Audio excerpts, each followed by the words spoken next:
하나님의 말씀을 보도록 하겠습니다. 하나님께서 오늘 우리에게 주시는 말씀은 마태복음 15장 21절부터 28절까지 말씀입니다. 마태복음 15장 21절에서 28절까지 말씀입니다. 한 절씩 교독하시겠습니다. 제가 먼저 읽습니다. 예수께서 거기서 나가사 두로와 시돈 지방으로 들어가시니 가나안 여자 하나가 그 지경에서 나와서 소리질러 이르되 주 다윗의 자손이여 나를 불쌍히 여기소서 내 딸이 흉악하게 귀신 들렸나이다 하되 예수는 한 말씀도 대답하지 아니하시니 제자들이 와서 청하여 말하되 그 여자가 우리 뒤에서 소리를 지르오니 그를 보내소서. 이스라엘 집에 잃어버린 어린 외에는 다른 데로 보내심을 받지 아니하였노라 하시니 여자가 와서 예수께 절하며 이르되 주여 저를 도우소서. 소녀의 떡을 취하여 개들에게 던짐이 마땅치 아니라 여자가 이르되 주여 올소이다마는 개들도 제 주인의 상에서 떨어지는 부스러기를 먹나이다 하니 대답하시 여자여 내 믿음이 크도다 내 소원대로 되리라 하시니 그때로부터 그의 딸이 나으니라. 아멘.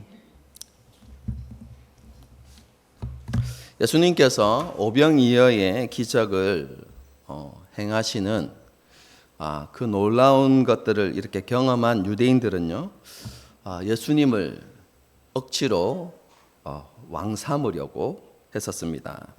그런 의도를 아셨던 예수님께서 제자들을 먼저 보내시고 자신도 그 자리를 피하셨죠. 그런데 유대인들은 포기하지 않고 다시 예수님을 이렇게 찾아갔습니다.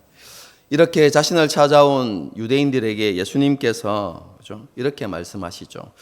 너희가 나를 찾은 이유는 표적을 보고 내가 누구인지, 다르게 이야기하면 내가 하나님께서 보내신 메시아인 줄을 믿고 깨달았기 때문이 아니라 배가 부르도록 떡을 먹을 수 있었기 때문이다. 이렇게 말씀하시죠. 예수님을 찾아온 이유가 자신에게 어떤 유익이 있었기 때문이고 또 그런 유익을 찾아서 나에게 온 것이다. 예수님께서 이렇게 말씀하신 것이죠. 이렇게 유대인들의 마음의 상태, 영적인 상태를 지적하시면서 예수님께서는 썩을 양식을 위하여서 힘쓰지 말고 영생을 주는 양식을 위하여서 일하라. 이렇게 예수님께서 말씀하셨습니다. 그리고 그 영생의 양식을 얻는 길이 무엇인지를 분명하게 가르치셨는데 그것은 예수님 자신이 하늘로부터 왔다는 사실, 다르게 표현하면 하나님으로부터 왔다는 사실을 믿고 그리고 예수님께서 선포하시는 그 하나님의 나라의 복음이 진리임을 믿고 따르는 것이 바로 영생을 얻는 길이다. 영생의 양식을 얻는 길이다라는 것을 이렇게 말씀해 주셨습니다. 이 말씀을 들은 유대인들이 어떻게 반응했겠습니까? 도저히 받아들일 수 없다. 이렇게 반응하죠. 유대인들이 이렇게 반응한 이유는요, 예수님이 어디에서부터 왔는지를 스스로 알고 있다고 생각했기 때문에 그렇습니다. 그들이 뭐라고 이야기합니까? 우리가 너희 부모를 분명히 아는데 요셉과 마리아가 너희 부모라는 것을 분명히 알고 있는데 왜 너는 하나님으로부터 왔다고 그렇게 이야기하느냐? 그것을 인정할 수 없다라고 그렇게 이야기하면서 그때부터 예수님과 함께 다니지 않는 그런 일들이 일어났다라고 이렇게 요한복음 6장이 그것을 기록하고 있습니다. 이것이 오병이어 사건 이후에 일어났던 하나의 또 다른 사건입니다. 이 사건 이후에 예수님과 바리새인과 서기관들 사이에 또 하나의 논쟁이 일어납니다. 그 논쟁이 정결 논쟁인데요. 우리가 오늘 살펴볼 본문 바로 앞에 그렇게 기록되어져 있습니다. 15장 1절부터 20절까지 기록되어 있는데요.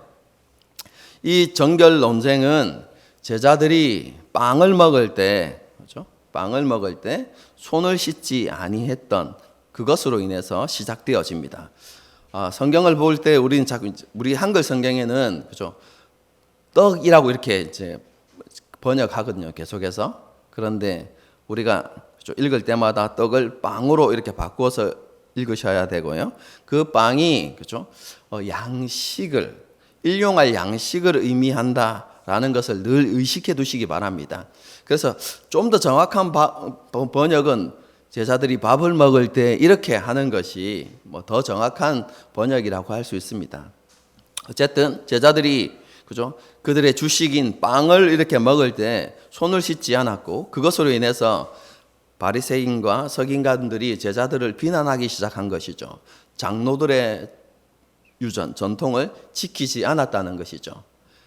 율법에서 이야기하고 있는 그죠? 정결법이 있었고 그 정결법에 따라서 자신의 믿음의 선조들이 여러 가지 규칙들을 정했는데 그 중에 하나가 먹을 때 반드시 손을 씻어야 한다는 것인데 그것을 어김으로 정결법을 지키지 않았다고 그렇게 예수님의 제자들을 비난한 것이죠. 예수님의 제자들을 이렇게 비난하자 예수님께서 이렇게 말씀하십니다. 입으로 들어가는 것이 사람을 부정하게 하는 것이 아니라 사람의 입으로부터 나오는 것, 그게 무엇입니까? 마음에서 나오는 악한 생각과 살인과 간음과 음란과 도적질과 거짓 증언과 비방이다. 이런 것들이 사람을 부정하게 하는 것이지 먹는 음식이 사람을 부정하게 하는 것은 아니다라고 이렇게 말씀하시죠. 그러면서 정결법을 주신 그 목적을 온전히 그죠? 이해하지 못하고 자기 기준에 의해서 이 정결법을 자기 마음대로 사용하는 그 바리새인들을 이렇게 책망하십니다. 그럼 정결법을 주신 이유가 무엇일까요? 정결법이 어디에 나와 있죠? 레위기 보면 있는데요. 하나님께서 정결법을 주신 이유는 그 정결법을 통해서 자신을 돌아보고 개개인이 하나님 앞에서 정결함과 거룩함을 가지고 그죠? 날마다 살아가라. 그리고 자신을 그렇게 하나님 앞에 세워가라고 주신 것이 정결법입니다. 그런데 바리새인과 서기관들은 그죠? 그렇게 하지 않고 이 정결법을 가지고 어떻게 했습니까? 다른 사람들을 판단하는 기준으로 그렇게 사용했던 것이죠. 자신들은 율법을 온전히 지키지 않으면서도 다른 사람이 지키지 않는 것으로 인해서 비난하고 정죄하는 그런 악한 죄를 저지르고 있다고 예수님께서 그들을 책망하셨던 것이죠. 이 정결 논쟁이 있은 이후에 바로 오늘 우리가 읽었던 이 본문에 나타나는 사건이 생겨나는 것입니다. 그렇죠? 여러분 우리는 오늘 본문을 잘 알고 있습니다. 대부분 다. 그렇죠? 유명한 고백이 있죠. 뭡니까? 개들도 제 주인의 상에서 떨어지는 부스러기를 먹지 않습니까? 라는 이 수로보니게 그렇죠? 오늘 본문에는 가나안 여인이라고 되어 있는데요. 그렇죠? 수로보니게 이 여인의 유명한 고백으로 인해서 이 본문은 많은 그리스도인들에게 잘 알려져 있습니다. 여러분 그런데요. 이 본문이 정결 논쟁과 관련이 있다는 것을 아는 그리스도인은 그렇게 많지 않습니다. 21절의 말씀을 보도록 하겠습니다. 예수께서 거기서 나가사 어디로 가셨습니까? 두로와 시돈 지방으로 들어가시니. 그렇죠? 예수님께서 사역하셨던 게네사렛 지역을 떠나서 두로와 시돈으로 가셨다는 것입니다. 여기에서 언급되어진 두로와 시돈은 어떤 곳입니까? 이방인들이 사는 지역입니다.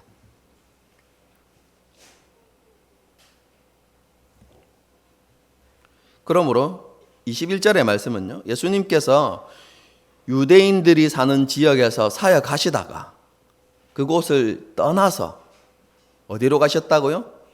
이방인이 사는 지역으로 가셨다라고 이렇게 말씀하는 것이요.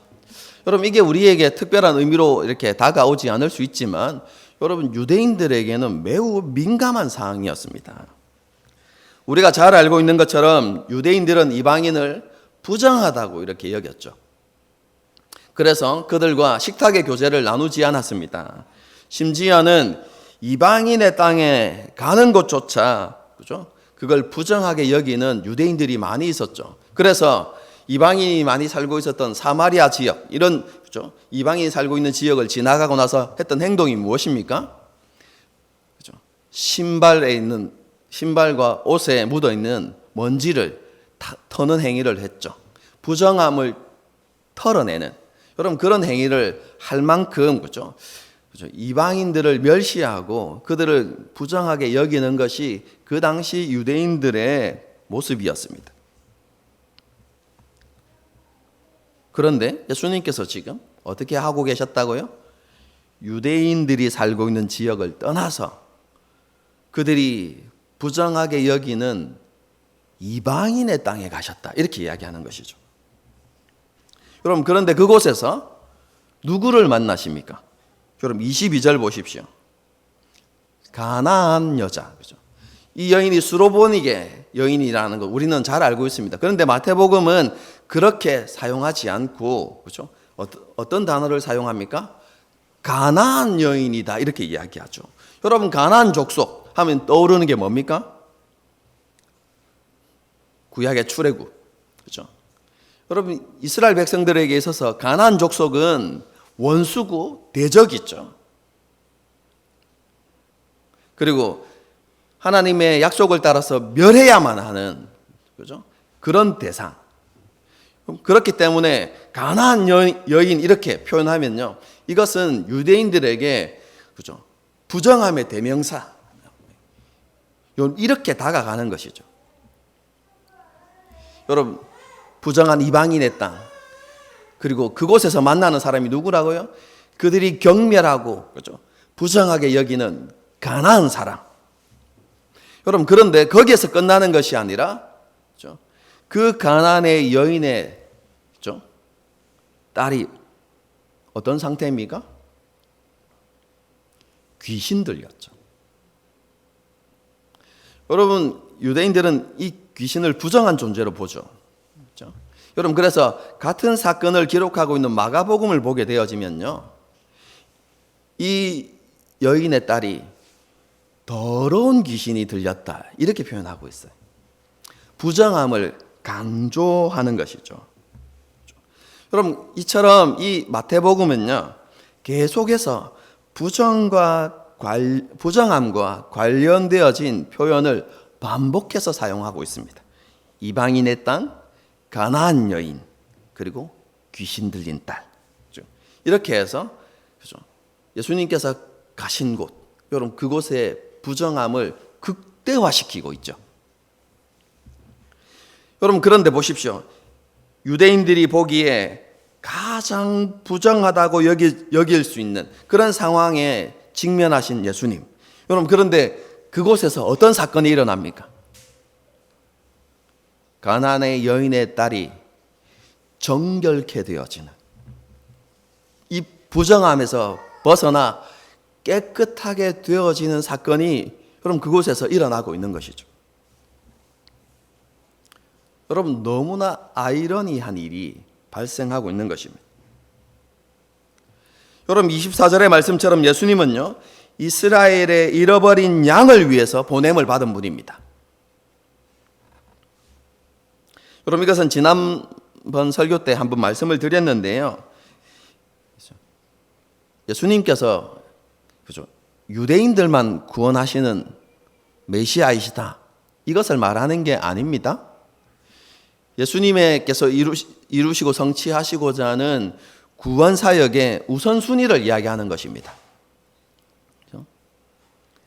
이스라엘의 회복이 먼저 있은 다음에, 그죠?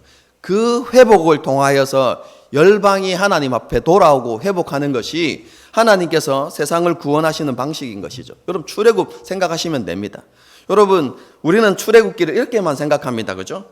하나님께서 애굽을 멸하시고, 그죠? 애굽을 심판하시고 하나님께서 이스라엘을 구원하여 내셨다 라고 여기까지만 생각하죠. 여러분, 그런데 이 출애굽을 통해서 어떤 일들이 생겨나는 줄 아십니까? 결국 이 이스라엘의 회복을 통해서 애굽이 선지서를 보게 되어지면 하나님의 구원받는 대상으로 등장하기 시작합니다.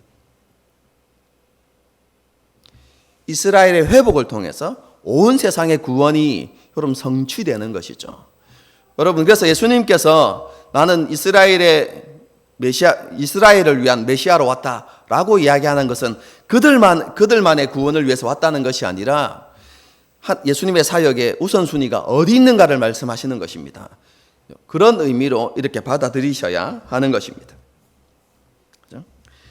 예수님께서는 이스라엘 백성이었던 유대인들을 위해서 먼저 보냄을 받으신 분이십니다. 여러분, 그래서 사역을 하실 때도 어떻게 하셨습니까?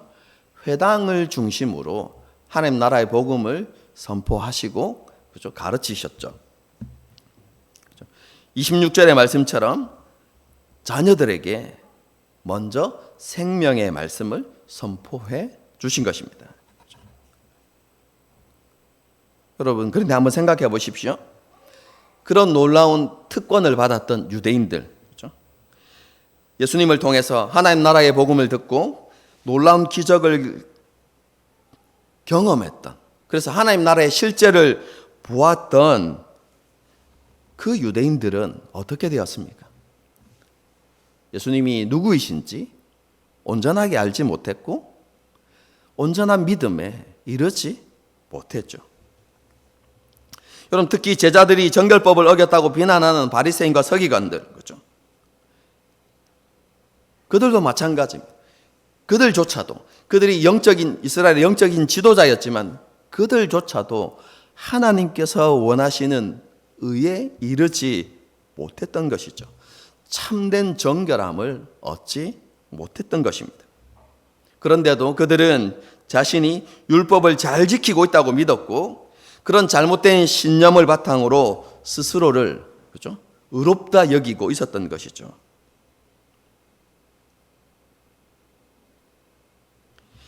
예수님께서는요, 이런 바리새인과 서기관들을 책망하시면서 어떤 사람이 하나님께서 주시는 의를 덧입을 수 있는가?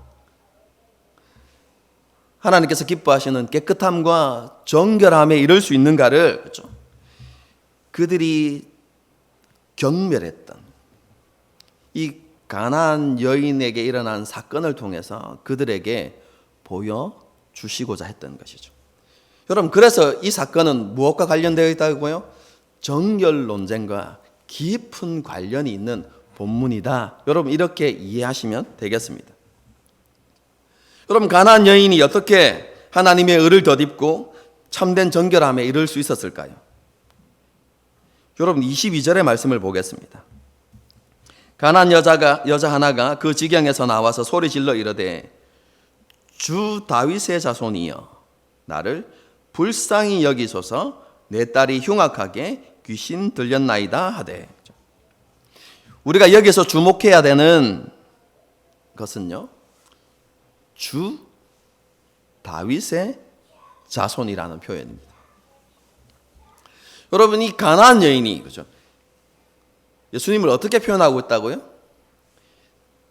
다윗의 자손. 여러분, 이것은 예수님의 혈통을 가리키는 것이 아니라, 혈통을 말하는 것이 아니라 예수님께서 구약에서 약속하고 있는 메시아다 라는 것을 이 여인이 알고 있었다는 것을 의미합니다. 예수님을 메시아라고 부르죠. 그런데 메시아로 오신 뭐라고요? 그 다음에 주님이라고 얘기합니다.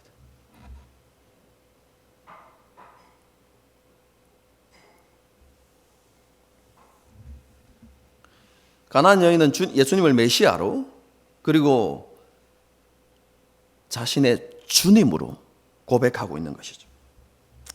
그리고 본문을 계속해서 읽어보면요, 이 여인이 예수님을 부를 때마다 이 단어를 사용합니다. 퀴리오스, 주님, 주여 이렇게 표현합니다. 그래서 이 주님이라는 단어가 3번 이렇게 사용되어지거든요. 여러분, 이런 반복적인 표현은요, 이 가나안 여인이 가지고 있었던 예수님을 향한 그 믿음이 참되고 온전한 믿음이었다는 것을 보여주는 것입니다. 그녀가 믿고 확신했다는 것이죠. 가나안 여인은 이러한 믿음으로 예수님께 나와서 그죠? 긍휼을 구하면서 귀신 들린 딸을 고쳐달라고 그렇게 간구합니다. 그런데 예수님께서 한 말씀도 대답하지 않으시죠. 아무런 반응하지 않으셨다는 것입니다. 그럼에도 불구하고 이 가나안 여인은 계속해서 큰 소리로 예수님을 향한 신앙을 고백하면서 긍휼을 간구했습니다. 여러분, 그러니까 제자들이 와서 이렇게 이야기합니다. 예수님, 그냥 대충 딸의 병을, 딸의 귀신을 쫓아내셔서 그를 좀 돌려보내십시오. 너무 시끄럽습니다. 이렇게 이야기한 겁니다.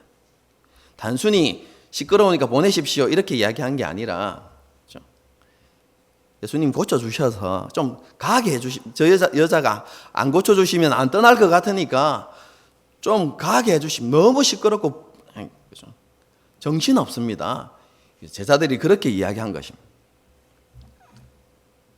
제자들이 그렇게 말씀하시자 그제서야 예수님께서 이렇게 이야기하시죠. 나는 이스라엘 집에 잃어버린 양을 위해 보냄을 받았다. 쉽게 말해서 나는 이스라엘을 위해서 보내진 메시아다. 이렇게 말씀하신 것입니다. 예수님께서 이렇게 말씀하시자 여자가 예수님께 나와서 엎드려서 다시 간구합니다. 주님, 저를 도와주십시오. 그러자 예수님께서 뭐라고 이야기하십니까? 자녀의 떡을 취하여서 개들에게 던짐이 마땅치 않다. 이렇게 말씀하시죠. 여러분, 여기에서 개라는 표현은요, 유대인들이 이방인들을 멸시하며 부르던 호칭이었습니다. 예수님께서 이러한 표현을 사용하신 구체적인 이유에 대해서는 설교 마지막 부분에 가서 다시 한번 언급하겠지만요, 여기서 잠시 말씀을 드리면, 그렇죠? 이방인을 멸시하는 표현을 통해서 자신은 이방인이 아닌 이스라엘을 위한 메시아임을 더욱 강조하신 것입니다.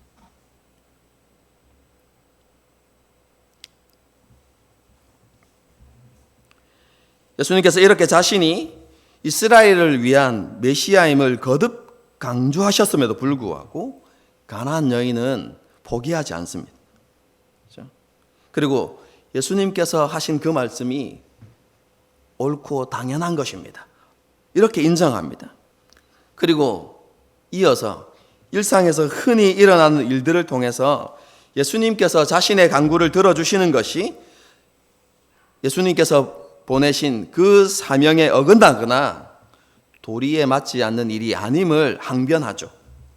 그게 뭡니까? 예수님, 우리가 살다 보면 이런 일을 자주 보지 않습니까? 우리가 기르는 개들이 있는데 그 개들도 주인의 상에서 떨어지는 부스러기를 먹지 않습니까?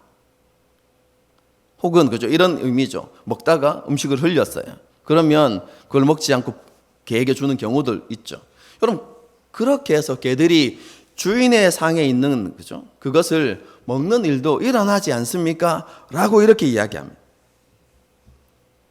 여러분, 여인이 이렇게 고백하는 것에는요, 한 가지 확신이 있기 때문에 그렇습니다. 그럼 그게 무엇이냐면 예수님께서 이스라엘을 위한 메시아로 보냄을 받긴 했지만 그럼에도 불구하고 그렇죠?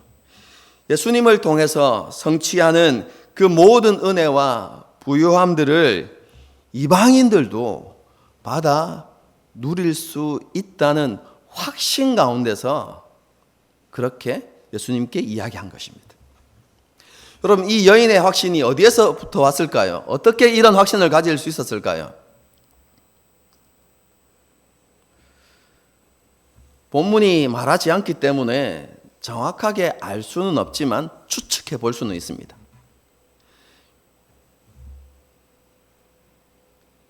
여인이 예수님을 향해서 뭐라고 고백했다고요? 다윗의 자손이라고 고백했다는 것은 이 여인이 뭘 알고 있다는 말입니까? 구약의 말씀을 알고 있다는 것입니다.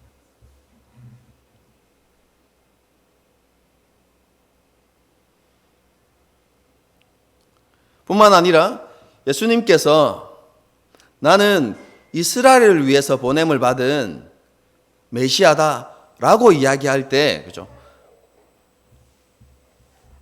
뭐 그런 게 다 있습니까? 하나님 왜 차별합니까? 여러분, 이렇게 이야기하는 것이 아니라 맞습니다 라고 이야기하는 것은 그죠? 구약의 그죠? 메시아에 대한 약속을 그녀가 잘 알고 있었다는 것을 의미합니다. 그렇다면 이 여인이 그죠? 어떤 사람이라는 걸 알 수 있습니까? 여러분, 예수님 당시에 그죠? 유대교 신앙을 이렇게 존중하고 많은 관심을 가지고 유대교 신앙을 배우고 그리고 하나님을 믿었던 이방인들이 있었습니다.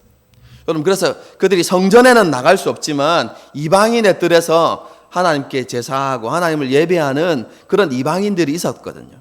여러분, 그런 그들은 하나님의 말씀에 관심을 가지고 구약의 말씀에 관심을 가지고 구약의 말씀을 배우기도 했습니다. 그래서 이 가나안 여인이 아마 그런 이방인들 중에 하나였지 않는가 이렇게 생각해 볼 수 있는 것이죠. 그뿐만 아니라 우리가 상식적으로 생각해 볼 수 있는 것도 있습니다. 여러분, 이 사건이 일어난 때가 언제라고 말씀드렸죠? 오병이어의 사건이 예수님의 공생의 사역 3년이 시작되어지는 시점이라고 얘기했죠. 그래서 예수님께서 2년 동안 가버나움을 중심으로 여러 지역들을 다니면서 하나님 나라의 복음을 증거하셨고 그리고 하나님의 나라의 실제를 여러 가지 표적들을 통해서 보여주셨죠. 그러므로 이 여인도 그죠? 직접 예수님께서 가까운 지역에 오셨을 때 가서 예수님께서 선포하시는 하나님 나라의 복음을 들었거나 여러분 그렇지 않더라도 최소한 예수님께서 행하셨던 많은 일들에 대한 그런 소문을 들었던 여인. 여러분 그렇다면 그렇죠? 근래에 있었던 사건도 들었겠죠. 뭡니까? 이방인이었던 백부장의 종을 고치신 사건.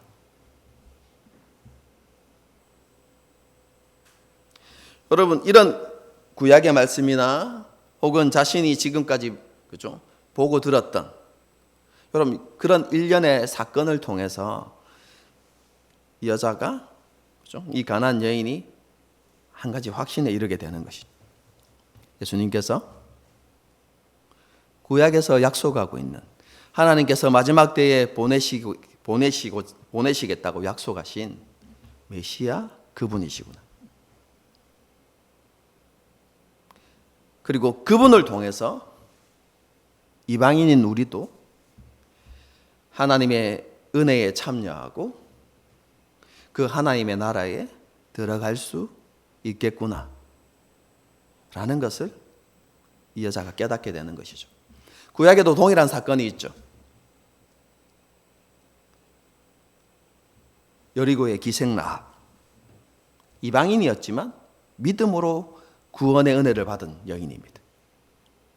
엘리야 시대에 사렙다의 이방인 과부.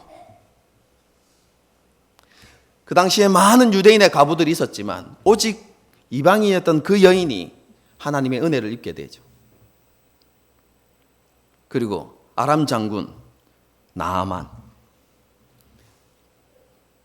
그 당시 유대인들 가운데도 많은 나병 환자들이 있었는데 그들이 고침을 받은 것이 아니라 이방인이었던 나아만 그 장군이 하나님의 은혜를 입었던 사건. 아마도 구약을 잘 알고 있었던 이 가나안 여인이 그것도 알고 있었을 것입니다. 그래서 자신이 비록 이방인이지만 메시아신 예수님을 통해서 그러한 은혜를 입을 수 있다고 그렇게 확신했던 것이죠. 그래서 예수님 앞에 나아가서 그렇습니다. 예수님께서 말씀하신 것처럼 저는 개 같은 존재입니다. 부정한 존재입니다. 나에게 아무런 자격과 권리가 없다는 것을 압니다. 그럼에도 불구하고 메시아신 당신은 자기를 찾는 자에게 은혜와 긍휼을 베푸시는 분이라는 것을 나는 믿습니다. 나를 긍휼히 여겨 주십시오. 여러분, 이렇게 예수님께 나아갔던 것입니다. 여러분, 이러한 가난안 여인의 모습은요, 스스로 의롭다고 여겼던 바리새인과 서기관들, 여러분 그들과 너무나 대조되는, 구별되는 그런 모습이었던 것이죠. 예수님께서는 가난안 여인의 이러한 믿음과 겸손을 보셨고, 그리고 그 믿음에 반응하셔서 그에게 긍휼을 베풀어 주신 것입니다. 이 사건을 통해서 오늘 본문이 우리에게 주는 교훈은 너무나 분명합니다. 누가 하나님의 은혜를 입을 수 있는가? 정결 논쟁과 관련해서 생각해 보면 누가 하나님으로부터 의롭다 하심을 얻을 수 있는가? 여러분, 그것에 대해서 분명하게 우리에게 교훈을 주는 것입니다. 누가 의롭다 하시는 은혜를 입을 수 있습니까? 누가 깨끗함과 정결함을 입어서 그 하나님의 은혜의 보좌 앞으로 나아갈 수 있습니까?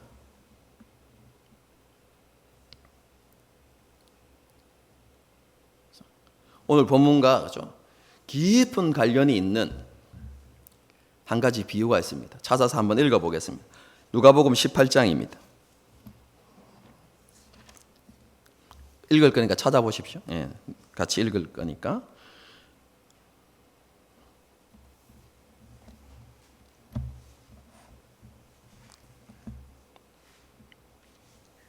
누가복음 18장 9절에서 14절까지 말씀입니다. 한 절씩 교독하시겠습니다. 제가 먼저 읽겠습니다. 또 자기를 의롭다고 믿는 다른 사람을 멸시하는 자들에게 이 비유로 말씀하시되,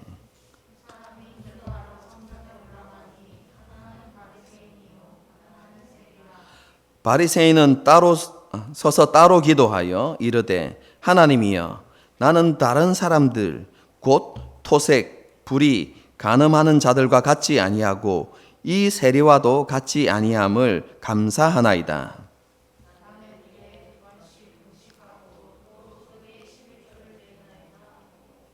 세리는 멀리 서서 감히 눈을 들어 하늘을 쳐다보지 못하고 다만 가슴을 치며 이르되, 하나님이여, 불쌍히 여기소서, 나는 죄인이로소이다 하였느니라. 내가 너희에게 이르노니 이에 저 바리새인이 아니고 이 사람이 의롭다 하심을 받고 그의 집으로 내려갔느니라. 무릇 자기를 높이는 자는 낮아지고 자기를 낮추는 자는 높아지리라 하신. 제가 더 설명드리지 않아도 여러분 충분히 알 수 있을 거라고 생각합니다. 하나님 앞에 의롭다함을 얻을 수 있는 사람들, 그럼 그런 사람들은 바리새인처럼 서기관처럼 스스로를 의롭다고 여기는 그런 교만한 자기를 높이는 사람이 아니라 하나님 앞에서 자신의 죄인됨을 고백하고 자신의 무가치함과 연약함과 부족함을 인정하고 그죠? 오직 하나님께 은혜와 긍휼을 구하는 사람. 여러분 그 사람이 하나님으로부터 의롭다함을 받을 수 있게 되는 것이죠. 오직 예수님만이 유일한 소망임을 고백하는 사람. 나에게는 어떠한 소망도 없습니다. 주님만이 유일한 소망이십니다. 여러분 이렇게 고백하는 사람이 깨끗함과 정결함을 입어서 그 은혜의 보좌 앞으로 나아갈 수 있게 되는 것이죠. 여러분 이런 겸손함이야말로 이런 낮아짐이야말로 예배자에게 있어야 하는 합당한 모습인 것이죠. 구원받을 때만 필요한 모습이 아니라요. 하나님 앞에 나올 때마다 예배자가 가져야 하는 모습인 것이죠.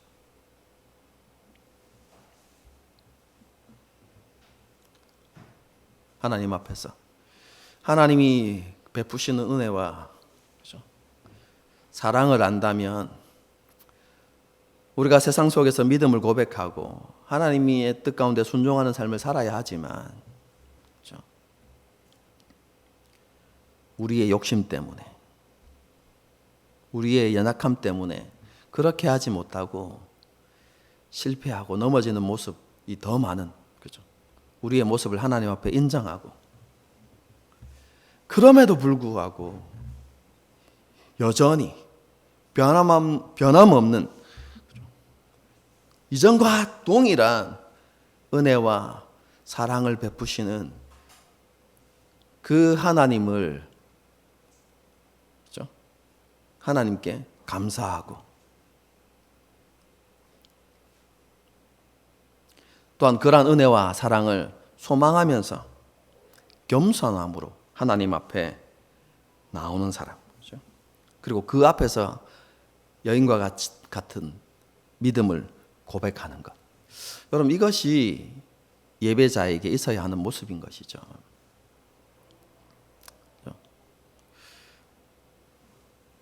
무더운 여름이 이제 끝나가고 있습니다. 그렇죠? 무더운 여름에는 마음도 지치고 육신도 지치고 그렇죠? 또 휴가 뭐 이런저런 일들로 우리의 마음이 많이 이렇게 느슨해지는 기간이죠. 그렇죠? 뭐 그럴 수 있습니다. 그렇죠? 이제 이 무더운 시기가 지나고 선선한 가을이 오고 있습니다. 그렇죠? 다시 한번 오늘 말씀 앞에서 우리의 모습을 바르게 세우고 무엇보다도 우리의 마음을 새롭게 할 수 있는 그런 저와 여러분이 되기를 바랍니다. 그래서 지금 우리의 그렇죠? 예배하는 우리의 마음과 태도를 하나님 앞에 다시 바르게 세우고 그렇죠? 오늘부터 하나님 앞에서 온전한 예배자로서 그렇게 살아가겠다고 그렇게 다짐할 수 있게 되기를 바랍니다. 그럼 그것이 오늘 본문을 통해서 우리에게 주신 하나님의 뜻입니다. 마지막으로요. 예수님께서 여인을 개라고 부르신 또 다른 그죠? 이유를 좀 구체적으로 한번 생각해 보고자 합니다. 여기에서 사용된 개라는 단어는 그죠? 간혹 어떤 목회자 분들이 말하는 것처럼 그죠? 사랑스러운 개, 애완동물을 이렇게 부를 때 사용하는 애칭이 아니다라는 것을 분명히 알아야만 합니다. 그렇죠? 우리나라 사람들이 그렇죠? 일본 사람들을 경멸하며 부르는 단어가 뭐죠? 쪽발이, 그렇죠? 외놈 이렇게 하는데요. 그것과 똑같은 표현입니다. 유대인들이 이방인들을 멸시하며 부르는 단어입니다. 개라는 것이죠. 그죠?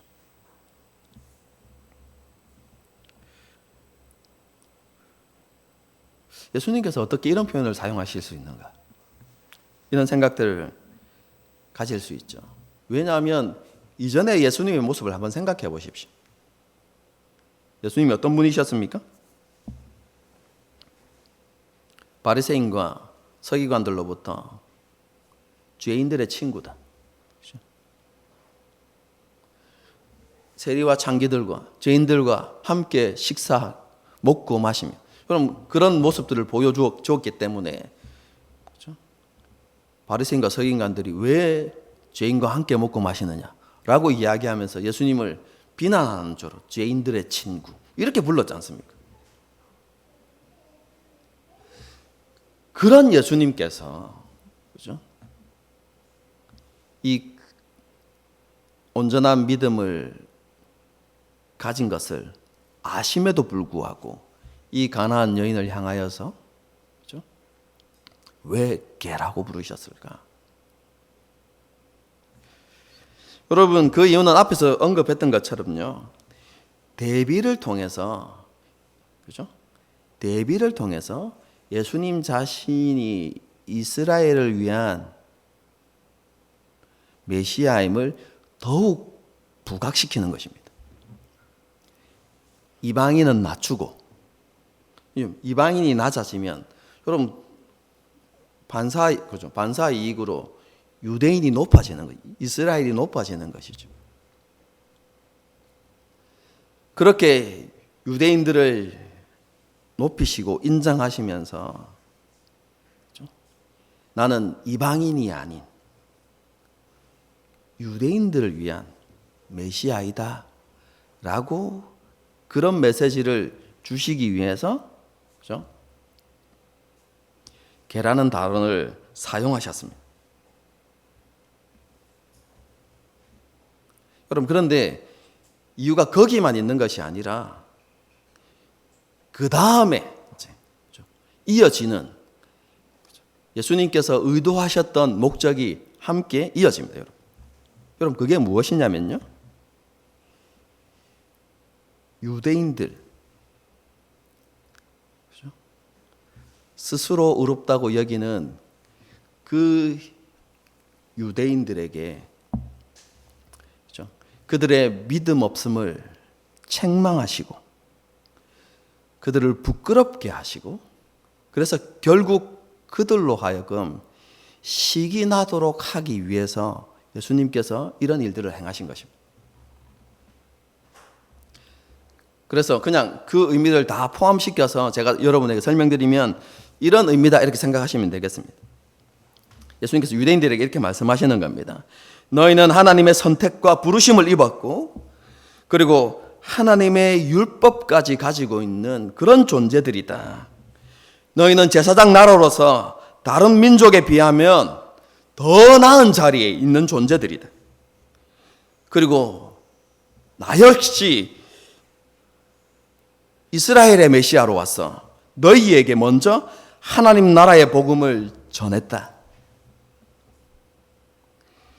그런데 너희는 이러한 너무나 좋은 조건들, 다른 민족에 비해서 더 나은 조건을 가지고 있음에도 불구하고 내가 누구인지 깨닫지 못했고 그리고 나를 믿지 못하고 있다. 하지만 이 여인을 보아라. 너희가 그토록 경멸하는 그리고 무시하는 가나안 여인, 이방인 여인이다.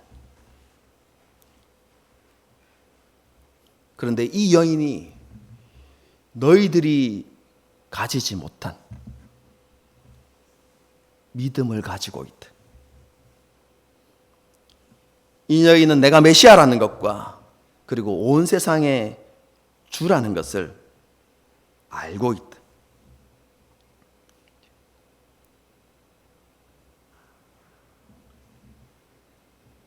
내가 이스라엘을 위한 메시아임을 2번이나 강조했지만 그럼에도 불구하고 나아만이나 사렙다 가부처럼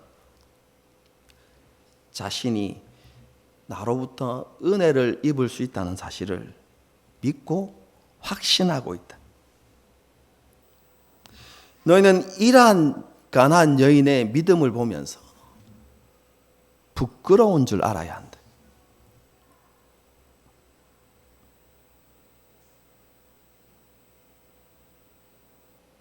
그리고 이 여인에게 이루어지는 그 하나님의 나라의 실제를 보면서 하나님의 은혜가 그의 삶 가운데 임하고 있는 것을 보면서 너희에게도 그러한 사모함들이 일어나야 할 것이다. 여러분, 이런 내용이요, 로마서에 기록되어져 있죠. 사도 바울이 뭐라고 이야기합니까? 하나님의 복음이, 하나님의 구원이 이방인에게 주어지는 이유가 무엇인가? 라고 이야기하면서 사도 바울이 이렇게 이야기합니다. 유대인들로 하여금 시기나게 하여서 그들 또한 구원하기 위한 하나님의 계획이다, 이렇게 이야기하죠. 예수님께서 그 일을 행하고 계신 것입니다. 이 여인에게 구원받을 만한 믿음이 있음을 유대인들에게 보여주시고 그 믿음으로 말미암아 임하는 하나님의 은혜를 보여주심으로 유대인들을 부끄럽게 하시고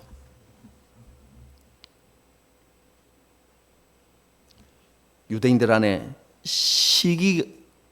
시기가 일어나게 하셔서 더욱더 하나님을 찾고 구하도록 예수님께 나아오도록 하시기 위해서 예수님께서 이러한 일들을 행하신 것입니다.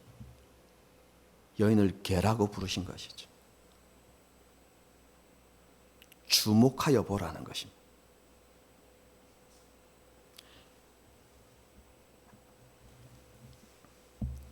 여러분, 이 메시지는요, 오늘날 저와 여러분을 향한 메시지이기도 합니다.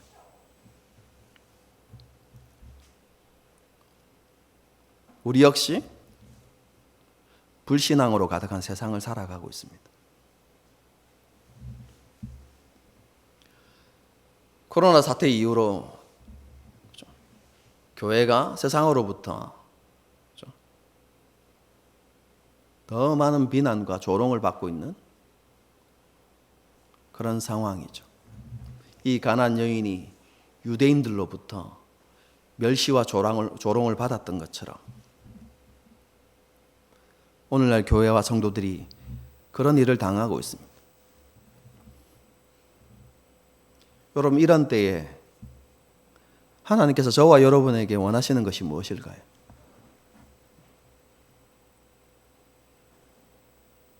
그런 세상을 향하여서, 그런 사람들을 향하여서 우리의 참된 믿음을 보여주는 것입니다.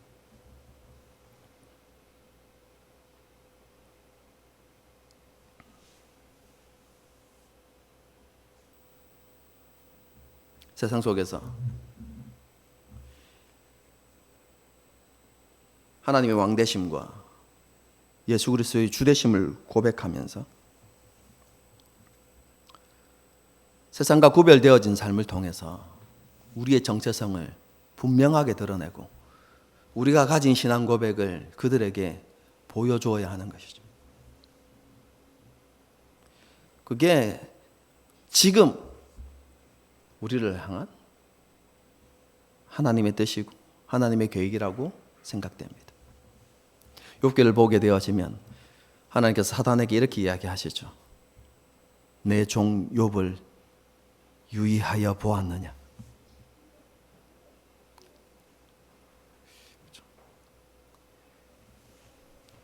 이 표현이 그죠? 저와 여러분에게 사용되면 얼마나 좋을까요? 부산 사상에 있는 하늘시민교회 성도들을 주목하여 보았느냐.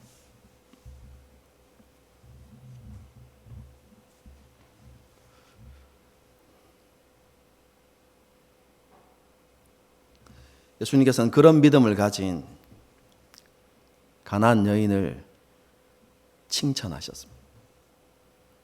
여인아, 내 믿음이 크도다. 여러분, 그런데요, 마태복음을 1장부터 28장까지 여러분 자세히 읽어보십시오. 내 믿음이 크도다 라는 이 예수님의 칭찬이 마태복음에 단 한 번 사용되어지는데요.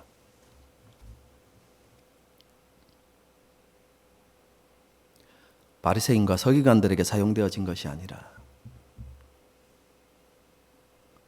그들로부터 멸시와 천대를 받았던 이 가나안 여인에게 사용되어집니다.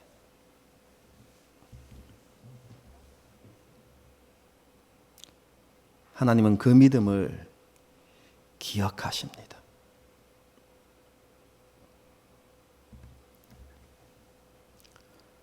이 여인의 믿음을 보면서, 그렇죠? 우리는 그 여인의 믿음이 어디에서부터 시작되었는지를 다시 생각해 보아야만 합니다. 예수 그리스도가 누구이신지를 아는 믿음, 그 확신으로부터 그 믿음이 시작됩니다, 여러분. 그러므로 그렇죠? 예배의 태도만, 그죠? 예배의 태도도 우리가 하나님 앞에서 새롭게 해야 되지만, 하나님 앞에 우리의 마음을 그렇게 새롭게 해야 되지만, 그죠? 가을에 하나님과 예수 그리스도를 알아가기에 그죠? 더욱 힘쓰는 저와 여러분이 될 수 있기를 바랍니다. 그래서 우리의 믿음이 그죠? 하나님께서 인정하실 만한 큰 믿음으로 이렇게 변화되어지고 성숙해가는 그런 은혜가 우리 가운데 일어나기를 주님의 이름으로 축복합니다. 그럼 함께 그죠? 찬양하고 기도하는 시간을 갖도록 하겠습니다. 어떤 찬양으로 그죠? 하나님 앞에 고백하면서 이렇게 기도해야 될까 이렇게 생각하면서요. 제가 모아놓은 그 CCM 악보를 제가 거의 두세 번 이렇게 처음부터 끝까지 다 하나하나 이렇게 가사를 보면서 넘겼는데 없더라고요. 이거 맞는 게 왜 이렇게 맞는 게 없지 이렇게 생각하다가 좀 그래서 찬송가를 뒤져서 이렇게 선택한 곡입니다. 그렇죠? 여러분 하나님의 은혜와 사랑을 알고 그렇죠? 지식으로 아는 게 아니라 그렇죠? 우리가 전인격적으로 그 은혜와 사랑을 알고 경험하게 되어질 때 우리가 하나님께서 원하시는 그 믿음의 자리로 나갈 수 있습니다. 여러분 그것을 우리가 기억하면서요. 하나님께서 우리에게 주신 은혜를 되새겨보는 그 크신 사랑들을 다시 한번 생각해보는 그런 시간이 되었으면 좋겠습니다. 그러면서 하나님 앞에 감사하는 그런 우리가 되기를 바랍니다. 함께 찬양하시겠습니다.